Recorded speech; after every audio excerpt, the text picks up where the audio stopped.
alltaf séð fyrir mér að verða gömul kona.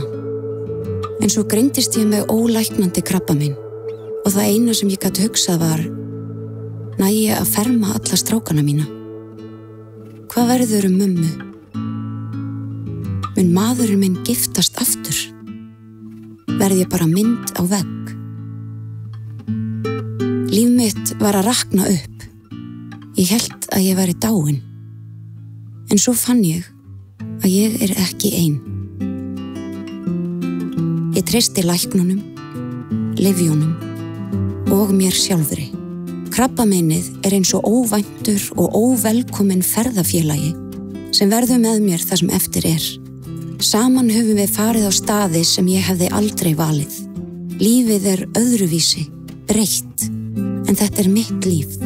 Ég kýs að brosa framan í daginn, lífið og dauðan. Ég lifi einn dag í einu fyrir mig og fyrir fólkið mitt, því það er list að lifa með krabbameini.